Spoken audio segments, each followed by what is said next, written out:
Okay, boys and girls, so the last video told you about the decimals that come after our whole numbers. So now we're going to focus on comparing numbers so that we can put them in order from least to greatest. And I know you guys know how to do that with whole numbers. So here we have the number 146 and we have the number 138.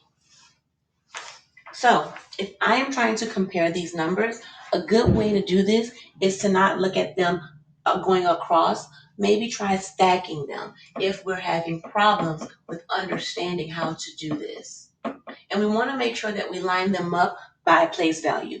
I don't want to have my ones place underneath my tens place because this is going to mess me up. I want to make sure that ones are on top of ones, tens are on top of tens, and hundreds are on top of hundreds.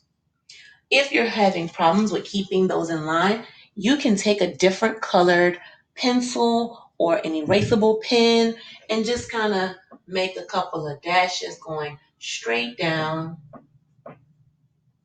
or you can just kind of just do that and then have it to where you have everything lined up. But you do want to make sure that you're doing that because it helps us to make sure that we're not making the mistakes.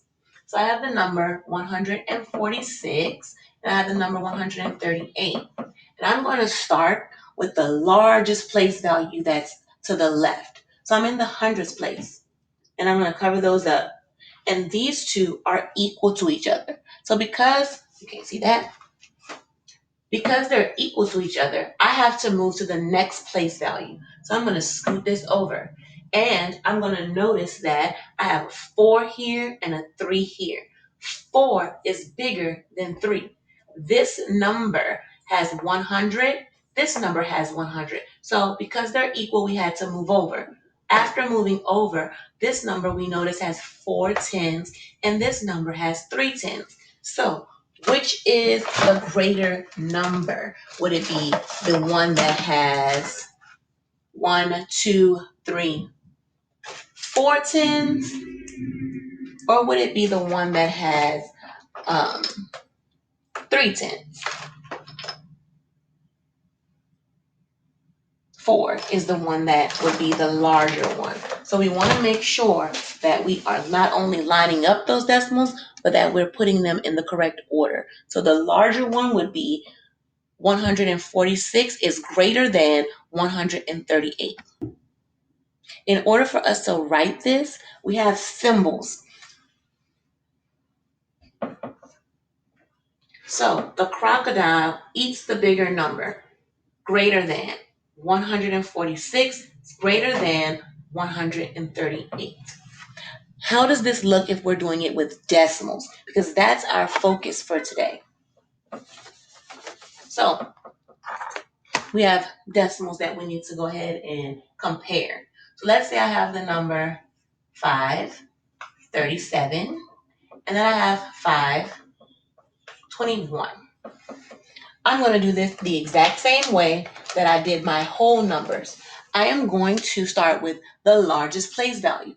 The largest place value is always going to be the number to the left, all the way on that side. Doesn't matter how big the number is. I have to make sure that I have my digits lined up. And if you notice, this is a decimal.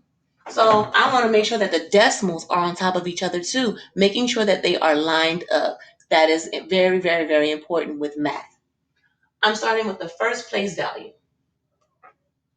5 and 5, they're equal. So no one is bigger than the other. I have to move to the next place value. I move over again. 3 and 2. 3 tenths. Remember, this is tenths with a TH. Is larger than 2 tenths. So again, the crocodile would eat the bigger number. 5 and, we say and when we read the decimal, 37 hundredths is larger or greater than 5 and 21 hundredths. We have one more example.